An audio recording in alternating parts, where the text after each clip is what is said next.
Hello बच्चों, कैसे हैं आप सब। उम्मीद करता हूँ बहुत अच्छे होंगे और पढ़ाई कर रहे होंगे मज़े से। ठीक है, आज हम बात करने वाले बच्चों केमिस्ट्री का एक बहुत ही अहम और महत्वपूर्ण टॉपिक है, विच इज केमिकल बॉन्ड।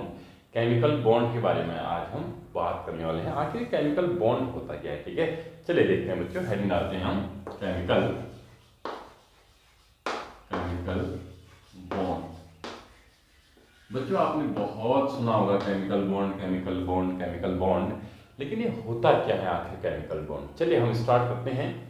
सबसे पहले बच्चों आपको मालूम होगा कि जो केमिस्ट्री होती है बेसिकली वो एटम्स, मॉलिक्यूल और उनकी रिएक्शन की स्थिति होती है कि कैसे एटम रिएक्ट करता है एक दूसरे से, मॉलिक्यूल बनाता है, मॉलिक्यूल फिर रिएक्शन करता है, फिर डिफरेंट टाइप के मॉलिक्यूल बनाता है। उस पूरी स्टडी को ही हम क्या बोलते हैं बच्चों, केमिस्ट्री बोलते हैं। ठीक है, तो उसमें क्या होता है देखिए बच्चों, एक्चुअली जो एटम्स होते हैं, एटम्स क्या होते हैं, बिल्डिंग ब्लॉक्स ऑफ मैटर होते हैं या केमिस्ट्री होते हैं, ऐसे भी आप बोल सकते हैं। जो मैटर होता है हमारे पास, जो भी anything which have mass and occupy space that is known as matter, ये तो आपको अच्छे से मालूम है।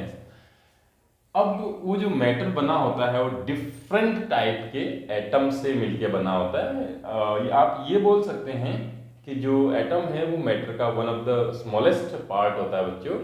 और एटम अपने आप में बेसिकली वैसे तो बहुत सारे पार्टिकल से मिलके बना होता है, लेकिन केमिस्ट्री में हम नॉर्मली जो स्टार्ट करेंगे वो सब एटॉमिक पार्टिकल हम केवल 3 लेते हैं, बेसिकली इलेक्ट्रॉन, प्रोटॉन और न्यूट्रॉन। ठीक है, तो यहाँ पर मैं बात कर रहा हूँ बच्चों एटम्स की। एटम तीन चीज़ों से आपका मिलके बना होता है, प्रोटॉन, इलेक्ट्रॉन और न्यूट्रॉन के बारे में।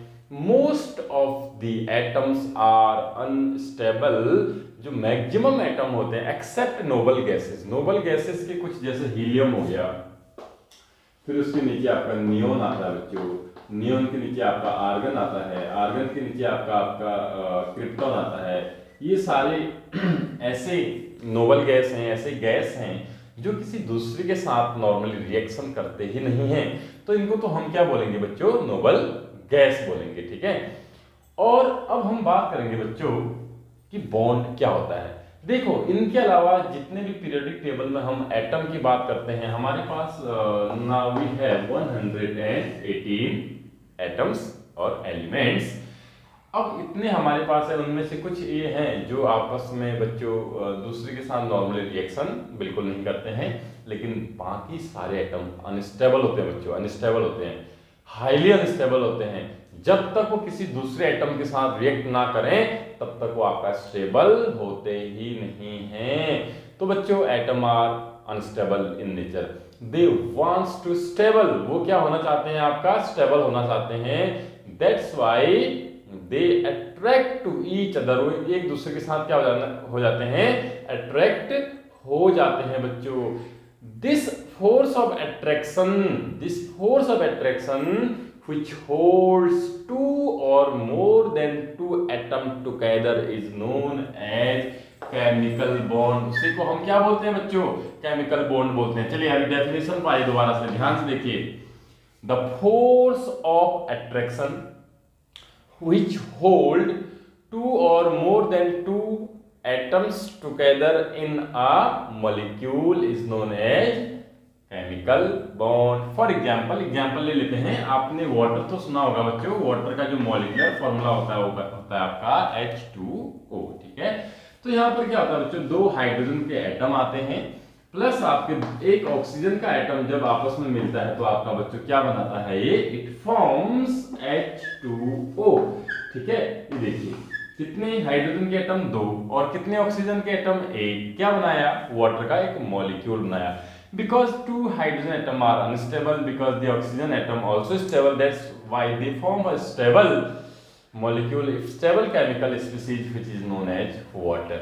But आपको मैं बता दूं बच्चों, हाइड्रोजन गैस होती है नॉर्मली, ऑक्सीजन भी गैस होती है, तो इसको हम बिल्कुल ऐसे नहीं लिखते हैं। इसका लिखने का तरीका होता है बच्चों, H2 plus O2 goes to and form H2O। फिर यहाँ पर आप इसको बैलेंस करेंगे तो आप यहाँ पर इसको आपको कुछ ऐसे लिखना पड़ेगा, now it is balance chemical reaction. चलिए अब बॉन्ड मानिए हुआ क्या बच्चों, अपने आप में O2 भी एक मॉलिक्यूल है, अपने आप में H2 भी एक मॉलिक्यूल है, अपने आप में वाटर भी मॉलिक्यूल है। ठीक है। तो जैसे यहाँ पर H2 मॉलिक्यूल है, तो इसमें देखिए दो हाइड्रोजन के एटम एक साथ हैं, एक दूसरे से जुड़े हुए हैं। तो ये एक दूसरे से जो जुड़े हुए हैं उसी को क्या बोलते हैं हम, उसी फोर्स ऑफ अट्रैक्शन को केमिकल बॉन्ड बोलते हैं। बच्चों केमिकल बॉन्ड दो टाइप के होते हैं, ठीक है। केमिकल बॉन्ड कितने टाइप के होते हैं बच्चों, दो टाइप के होते हैं basically. Generally chemical bond are of two types. Number 1 covalent bond, number 2 ionic bond, number 2 ionic bond. देखिए बच्चों होता क्या है ना, जब दो एटम हमारे पास होते हैं, जैसे हाइड्रोजन का मैं एग्जांपल ले रहा हूं, ध्यान से देखिए, हाइड्रोजन एक है, हाइड्रोजन एक है, ये दोनों क्या है, अनस्टेबल है ना। दोनों अनस्टेबल है क्योंकि एटम है, मैंने आपको बताया एटम हमेशा क्या होता है, अनस्टेबल होता है, उनको छोड़ के ध्यान देना, ठीक है। तो हाइड्रोजन एटम है, उसके पास एक इलेक्ट्रॉन है, दूसरा हाइड्रोजन भी एटम है, उसके पास भी बच्चों एक इलेक्ट्रॉन है। हाइड्रोजन चाहता है कि इसके आउटर मोस्ट में इसके पास कितने इलेक्ट्रॉन हो, दो हो। ये कैसे चाहता है, क्यों चाहता है, वो बात की बात है। पहले अभी यहाँ देख लीजिए बच्चों, ये चाहता है हाइड्रोजन कि इसके पास कितने इलेक्ट्रॉन हो, दो। तो ये क्या करता है, देखिए बच्चों, ये एक हाइड्रोजन एक इलेक्ट्रॉन दूसरे हाइड्रोजन का ले लेगा। जब इसने एक इलेक्ट्रॉन इसका लिया है, इस वाले हाइड्रोजन ने एक इलेक्ट्रॉन इस वाले हाइड्रोजन का लिया है, तो ये हाइड्रोजन भी एक इलेक्ट्रॉन इस हाइड्रोजन का शेयर कर लेता है। तो देखिए बच्चों, अब दोनों हाइड्रोजन के कितने कितने बॉन्ड हुए बच्चों, कितने कितने इलेक्ट्रॉन हुए, बेसिकली दो दो इलेक्ट्रॉन हुए, दो इसके भी हो गए, दो इसके भी, दोनों खुश है बच्चों। तो इसको ऐसे लिखते हैं, जब भी एक एक इलेक्ट्रॉन की म्यूचुअल शेयरिंग हो रही होती है तो उसको कुछ इस तरीके से दिखाया जाता है। तो बच्चों mutual sharing of electron is known as covalent bond. What is chemical bond? Chemical bond is a force of attraction which hold two atom together, दोनों को एक साथ रखेगा। वो जो force of attraction है that is known as covalent bond if the bond formed by the sharing of mutual sharing of electron that is known as covalent bond। दूसरा example दे रहा हूं बच्चों ऑक्सीजन का। ऑक्सीजन चाहता है कि इसके पास कितने इलेक्ट्रॉन हो, 8 इलेक्ट्रॉन हो। 8 इलेक्ट्रॉन होने को बोलते हैं बच्चों ऑक्टेट रूल बोलते हैं। मोस्ट ऑफ दी जो 1 up to 20 नंबर के जो एटॉमिक नंबर वाले एलिमेंट होते हैं वो चाहते हैं उनके आउटर मोस्ट में 8 इलेक्ट्रॉन हो तो वो स्टेबल हो जाए, है ना। तो ऑक्सीजन के आउटर मोस्ट में बच्चों इसका एटॉमिक नंबर होता है 8, इसके 2 एंड पहला में 2 होता है मैक्सिमम, दूसरे में मैक्सिमम 8 होते हैं। तो इसके पास एटॉमिक नंबर 8 है, 2 और 6 होंगे। तो आउटर मोस्ट में कितने हैं, 6, 1 2 3 4 5 6, 1 2 3 4 5 6, 6 इलेक्ट्रॉन है।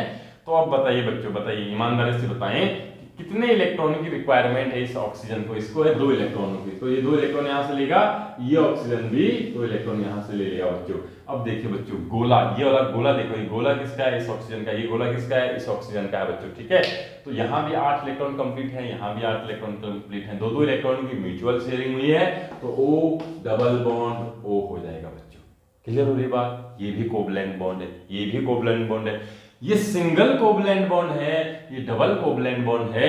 नाइट्रोजन के केस में आप बना के दिखाइए, एटॉमिक नंबर इसका 7 होता है, 2 और 5 होता है, इसमें आएगा बच्चों आपका ट्रिपल बॉन्ड आएगा। तो बेसिकली जो हम देखते हैं बच्चों कोवैलेंट बॉन्ड के फर्दर टाइप्स होते हैं single bond, double bond and triple bond. तो अब समझ में आया, दो एटम को एक साथ रखने के लिए जो फोर्स ऑफ अट्रैक्शन काम करता है बच्चों म्यूचुअल शेयरिंग से, that is known as covalent bond. एक और केस होता है बच्चों आयनिक बॉन्ड का, मैं आपको यहाँ पर बता देता हूँ। ध्यान से देखिए आयनिक बॉन्ड क्या है, ठीक है। आयनिक, दूसरा है आयोनिक बॉन्ड। आयनिक बॉन्ड से आपको समझ में आ रहा होगा आयंस बनते हैं बच्चों, आयंस बनते हैं। देखो बच्चों जैसे हमारे पास सोडियम है, इसका एटॉमिक नंबर 11 होता है बच्चों 281, और क्लोरीन है बच्चों इसका 17 होता है 287। मैंने कहा अप टू 20 वाले लगभग सारे एलिमेंट चाहते हैं कि उनके आउटर मोस्ट में कितने इलेक्ट्रॉन हो जाए बच्चों, 8 इलेक्ट्रॉन हो जाए। तो देखिए बच्चों सोडियम को 7 इलेक्ट्रॉन की रिक्वायरमेंट है, क्लोरीन को 1 इलेक्ट्रॉन की रिक्वायरमेंट है। लेकिन ऐसा बिल्कुल नहीं होगा कि ये एक 7 इलेक्ट्रॉन इसको दे देगा, ऐसा पॉसिबल नहीं है। ऐसा हो सकता है कि 1 इलेक्ट्रॉन इसको दे दे, है ना। तो बच्चों ये क्या करता है, इसके लिए सबसे आसानी होता है, अगर ये शेयरिंग करता है, एक एक इलेक्ट्रॉन की शेयरिंग करता है, सपोज दैट इसका तो कंप्लीट हो जाएगा, 7 है, एक शेयरिंग करेगा तो 8 हो जाएंगे, लेकिन इसके 1 है तो कितने होंगे, 2 होंगे, लेकिन सोडियम क्या चाहता है अपने आउटर मोस्ट में कितने इलेक्ट्रॉन हो, 8। तो ये क्या करता है बच्चों, ये उससे भी अच्छा तरीका अपनाता है, वो कहता है देख भाई मुझे 8 कंप्लीट करने हैं, 8 कंप्लीट करने के लिए मैं तुझे एक डोनेट कर रहा हूँ, एक दान में दे रहा हूँ। तो ये क्या करता है बच्चों, इसके 8 बना देता है, इसके साथ थे एक इलेक्ट्रॉन इसने दे दिया, 8 हो गए। तो Na ने क्या किया बच्चों, Na ने एक इलेक्ट्रॉन डोनेट किया तो उसके ऊपर पॉजिटिव चार्ज आएगा, क्लोरीन ने एक इलेक्ट्रॉन रिसीव किया तो उसके ऊपर क्या आएगा, नेगेटिव चार्ज आएगा। अब ये अपोजिट चार्ज है तो एक दूसरे को अट्रैक्ट करेंगे, क्योंकि ये आयन है बच्चों, ये क्या है, आयंस हैं, इसलिए इसको आयनिक बॉन्ड बोलते हैं। बॉन्ड क्या है, force of attraction which hold two atom together in a molecule, 2 और मोर देन 2। तो इसने क्या किया बच्चों, इसने कंप्लीट डोनेट किया इलेक्ट्रॉन, इसने कंप्लीट एक इलेक्ट्रॉन का रिसीव किया है, गेन किया है। अब ये आयन बन गए, और आयन जब एक दूसरे को अट्रैक्ट करते हैं बच्चों तो फोर्स ऑफ अट्रैक्शन है, फोर्स ऑफ अट्रैक्शन यानी केमिकल बॉन्ड है। केमिकल बॉन्ड कौन सा है, आयनिक है, क्योंकि यहाँ पर क्या जनरेट हो रहे हैं, आपके आयन यहाँ पर बन रहे हैं, ठीक है। यानी when the complete donation and complete gain of electron takes place for the formation of molecule, then such type of force of attraction or bond is known as ionic bond। तो ये देखिए अभी सॉल्ट है बच्चों, ये common salt है, common salt है यानी जो घर में हम नमक यूज करते हैं वो नमक है NaCl, राइट। तो सोडियम से और क्लोरीन से आपका मिलके बना होता है। अगर इसकी बैलेंस रिएक्शन लिखेंगे तो एनी मेटल को हमेशा सिंगल लिखा जा सकता है, और क्लोरीन गैस है तो Cl2 ऐसे करके लिखना होता है, फिर ये बन जाएगा आपका NaCl बन जाएगा बच्चों। बैलेंस करेंगे यहाँ 2 लगाना पड़ेगा और यहाँ भी आपको 2 पुट करना पड़ेगा, right. So this is all about your chemical bond. इसको सीखिए, समझिए बच्चों, एक दो एग्जाम्पल आप करके दिखाइए मुझे और इसका आंसर बताना किसमें कौन सा बॉन्ड होगा। मैं केवल वो एग्जाम्पल दूंगा बच्चों which is very important for your competitive examination। Number 1 CO2 बताना है आपको इसमें कौन सा बॉन्ड है। नंबर 2 बच्चों, number 2 AlCl3, it is very important, इसमें कौन सा बॉन्ड है, आयनिक है या कोवलेंट बॉन्ड, ये 2 है। और तीसरा बच्चों PCl3 मैं आपको दे रहा हूं, और चौथा आपको दे रहा हूं बच्चों मैं HCl दे रहा हूं, ठीक है। तो इन 4 में आप कमेंट में बताइए मुझे कि इसमें आयनिक है, कोवलेंट है, आयनिक है, कोवलेंट है, आयनिक है, कोवलेंट है, आयनिक है या कोवलेंट है। चलिए 5वां भी लिख लीजिए, 5वां लिखिए बच्चों, 5th आप लिखें, 5th लिखें बच्चों आपका NaOH। ये सोडियम हाइड्रोक्साइड बेस है, ये सोडियम हाइड्रोक्साइड बेस है बच्चों, ये HCl एसिड है, ये एसिड है, ये एसिड है, ये एसिड है, बाकी सब एसिड है। चलिए एक बेस भी ले लीजिए आप, ठीक है। चलिए इनको बनाइए और बताइए इनमें आयनिक बॉन्ड है या कोवलेंट बॉन्ड है, जरूर बताएं बच्चों, क्योंकि इनमें से 1-2 मैंने ऐसे बता रखे हैं which आर वेरी इंपॉर्टेंट, और पूछना कि ये सही है या गलत है। चलिए बच्चों आज की कहानी समाप्त यहीं पर करते हैं, खूब पढ़ाई करें, ओके, थैंक यू।